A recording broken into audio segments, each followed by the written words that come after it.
Выбирая мужа, не смотрите, как он красив. Задай себе один вопрос. Почему сериал, от которого многим становится не по себе, собирает миллионы просмотров и с каждой серии удерживает все сильнее? А «Зимородки» говорят странно.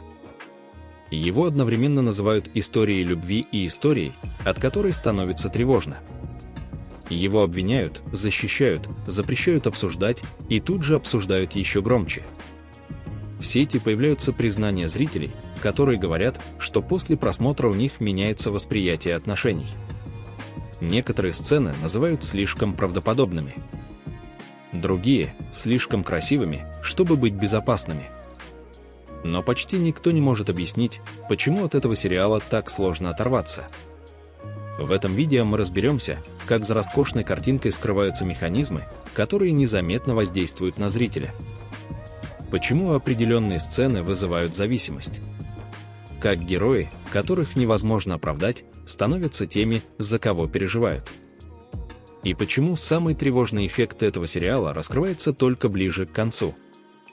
Сразу обозначу, вся информация, о которой пойдет речь, взята из открытых источников, интервью, публичных обсуждений и реакций зрителей. А все, что вы услышите дальше, личное мнение автора, попытка осмыслить феномен, а не навязать готовый вывод. Досмотрите это видео до конца. Потому что именно там становится понятно, почему «Зимородок» — это не просто сериал, а история, которая остается с тобой дольше, чем ты ожидаешь. Ты можешь не знать ни одного турецкого слова, никогда не бывать у Босфора и не смотреть сериалы, но однажды ты все равно услышишь это название. «Зимородок» появляется в разговорах внезапно, в комментариях под видео, в сторис знакомых, в спорах, где люди почему-то говорят слишком эмоционально, будто речь идет не о вымышленной истории, а о чем-то личном. Его не просто обсуждают, им заражаются. И самое странное в том, что многие из тех, кто говорит о нем громче всех, признаются, смотреть тяжело, иногда неприятно, порой злит, но остановиться невозможно. Этот эффект не похож на обычную популярность. Здесь нет ощущения безопасного развлечения, когда ты включаешь серию, чтобы расслабиться. Скорее наоборот, будто кто-то медленно закрывает за тобой дверь, оставляя внутри мира, где красиво и тревожно одновременно. Ты ловишь себя на том, что хочешь выключить, и в ту же секунду понимаешь, что тебе нужно знать, что будет дальше. Не потому, что интересно, а потому, что важно. Как будто сериал задает вопрос лично тебе и не отпускает, пока ты не попытаешься на него ответить. В этом и кроется главный парадокс. «Зимородок» не старается понравиться. Он не уговаривает, не утешает, не дает простых эмоций. Он притягивает иначе, создавая ощущение, что за внешним блеском скрыто нечто опасное, но правдивое. Ты смотришь не ради комфорта, а ради напряжения.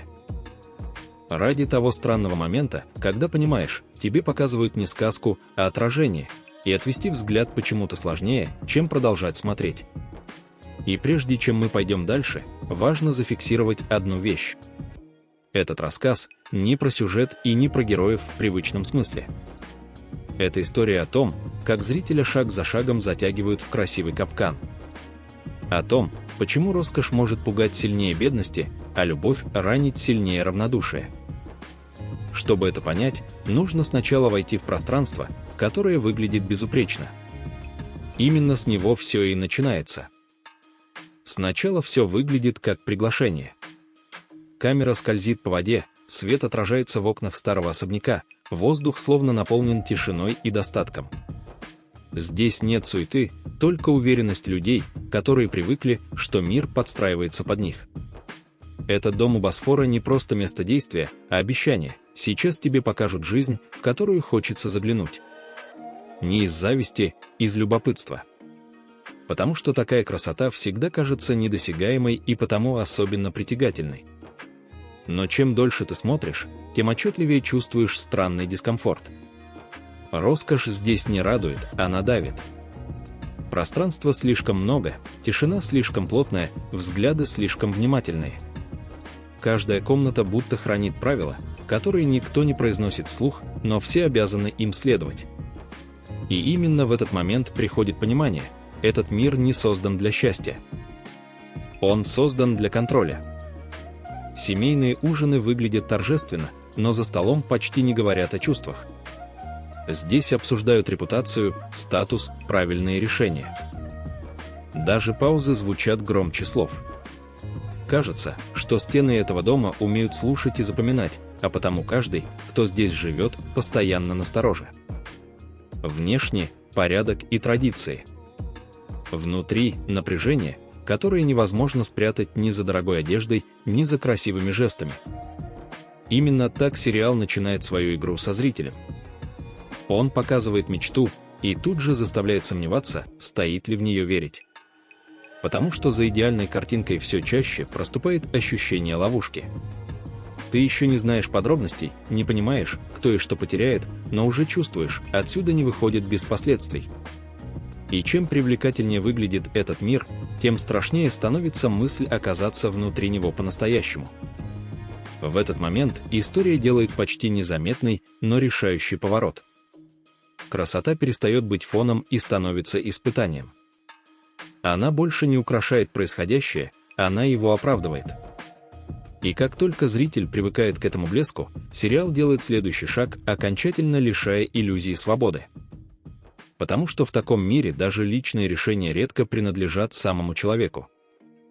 Решения здесь принимаются быстро, так быстро, что у человека не остается времени понять, согласен он или нет. В этом мире судьбы не обсуждают, их объявляют. Одним коротким разговором, одним жестом, одним взглядом старшего. И именно в этот момент сказка окончательно меняет тон. Потому что за закрытыми дверями роскошного дома становится ясно, брак здесь не выбор и не обещание будущего. Это инструмент. Способ сохранить порядок, влияние, фамилию. Зрителю не объясняют правила, его просто ставят перед фактом, так же, как и героев. Все происходит будто между строк, без лишних слов, но с ощущением необратимости. Ты видишь растерянность, напряжение, попытку возразить и понимаешь, что они заранее обречены. Не потому, что люди слабы, а потому, что система сильнее любого желания. Она не повышает голос, не давит напрямую. Она просто существует, и этого достаточно. Особенно остро это чувствуется в контрасте характеров. Он привык жить легко, не задумываясь о последствиях. Для него жизнь – это импульс, удовольствие, уход от ответственности. Она, наоборот, привыкла быть внимательной, собранной, осторожной. Их сталкивают не ради гармонии, а ради удобства. И именно это столкновение становится центральной точкой напряжения, от которой дальше расходятся все линии истории.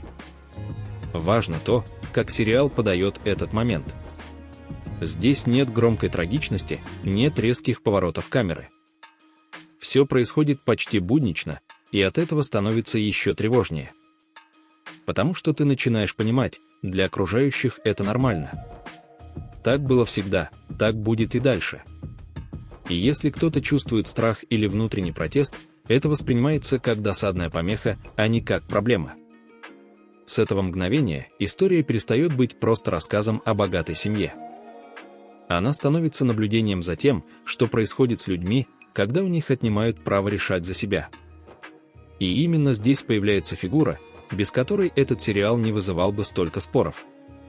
Человек, которого невозможно однозначно судить и также невозможно оправдать. Он появляется не как герой и не как злодей. Скорее, как человек, которому слишком долго позволяли не взрослеть. Его уверенность поверхностна, смех громкий, поступки импульсивны. Он привык, что любые последствия решает кто-то другой – семья, деньги, влияние. И пока окружающие видят в нем будущего наследника, он сам ведет себя так, будто завтрашнего дня не существует. Эта внутренняя пустота сначала маскируется легкостью, но очень быстро начинает проступать трещинами. Именно поэтому зритель реагирует на него так остро. Он раздражает, злит, вызывает желание отвернуться и в то же время удерживает внимание. В нем нет продуманной жестокости, зато есть хаос. Он не строит планов причинить боль, но снова и снова делает это, просто потому что не умеет иначе. И чем дальше развивается история, тем отчетливее становится, за внешней самоуверенностью скрывается человек, который сам не понимает, кем должен быть. Актер Мерт Рамазан Демир играет это состояние предельно точно, без оправданий и без попыток сгладить углы. Его персонаж не просит сочувствия, но постоянно его вызывает. Ты видишь, как он мечется между ожиданиями семьи и собственным страхом перед ответственностью. Как он сопротивляется не потому, что хочет свободы, а потому что не готов к взрослой жизни, в которую его насильно втолкнули. Важно и то, что сериал не предлагает простых объяснений. Здесь нет сцены, где все становится ясно и логично. Вместо этого зрителю показывают цепочку поступков, за которыми стоят неосознанные реакции, привычка уходить от сложных разговоров, неспособность выдерживать давление. Это делает персонажа опасным не из-за злого умысла, а из-за непредсказуемости. И именно рядом с таким человеком особенно остро ощущается контраст. Потому что есть тот, кто вынужден нести последствия чужой незрелости. Тот, кто оказывается в этой истории не по своей воле и при этом пытается сохранить внутренний стержень. И чем больше экранного времени проходит, тем яснее становится, дальше внимание будет смещаться именно туда, к тому, кто в этом мире учится выживать, а не убегать. Она входит в этот мир тихо, без громких жестов и эффектных заявлений. Ее сила не в словах и не в уверенности, поначалу ее почти не видно. Она привыкла наблюдать, запоминать, терпеть. В пространстве, где все решают за тебя, это становится не слабостью, а способом выживания. И именно поэтому ее присутствие ощущается особенно остро. Она словно чужой элемент в идеально выстроенной системе, которая не любит неожиданностей. Ее взгляд часто опущен, движения сдержаны, паузы длиннее, чем у остальных. Но за этой внешней тишиной скрывается постоянная внутренняя работа. Она анализирует каждый жест, каждую интонацию, потому что понимает, здесь любая ошибка может стоить слишком дорого. И зритель чувствует это почти физически. Напряжение передается без слов, через дыхание, через взгляд, задержанный на долю секунды дольше обычного. Постепенно становится ясно, что ее путь не про мгновенный бунт. Это история о том, как человек шаг за шагом пытается сохранить себя там, где от него ждут полного подчинения. Она не ломает правила сразу, она проверяет их на прочность. Иногда отступает, иногда соглашается, иногда молчит, и именно это делает ее образ таким живым. Потому что в реальной жизни сила редко выглядит эффектно. Актриса Афра Сарачоглу наполняет этот образ особой уязвимостью.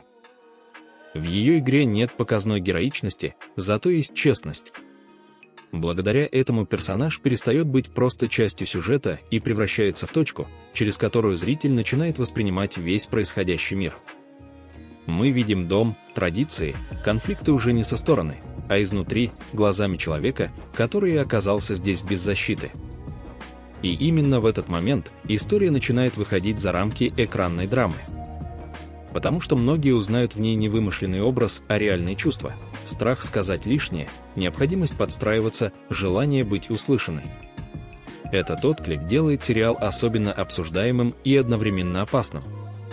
Ведь чем сильнее сопереживание, тем сложнее провести границу между сочувствием и оправданием.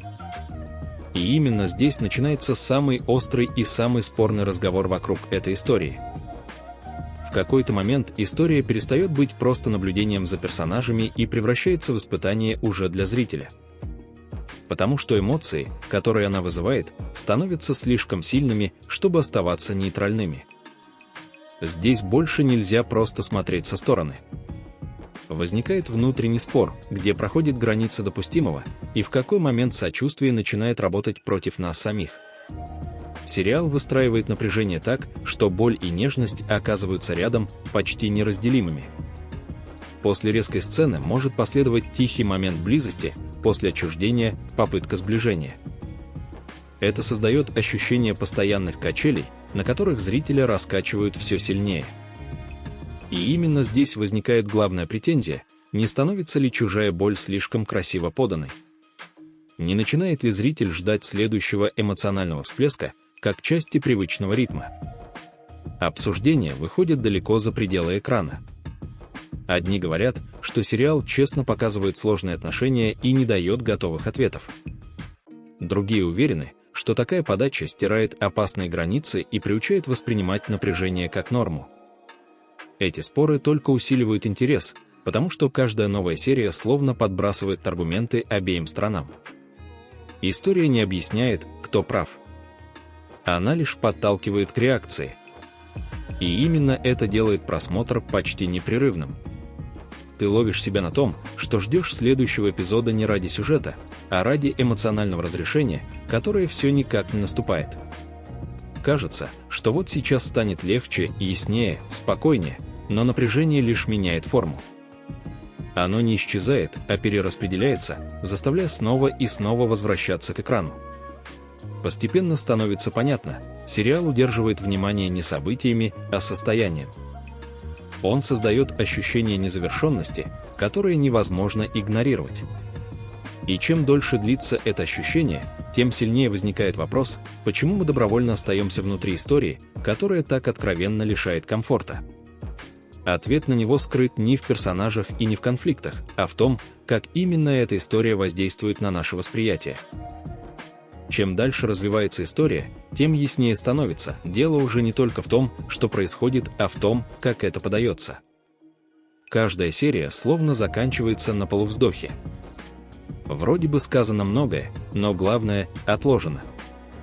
Вроде бы сделан шаг вперед, но ощущение завершенности так и не приходит. Это чувство невозможно назвать раздражением, скорее тревожным ожиданием, которое не дает закрыть историю и спокойно уйти. Создатели сериала будто намеренно лишают зрителя точки опоры. Когда кажется, что ситуация проясняется, она тут же усложняется. Когда появляется надежда, она не рушится, она медленно тает, оставляя после себя вопросы.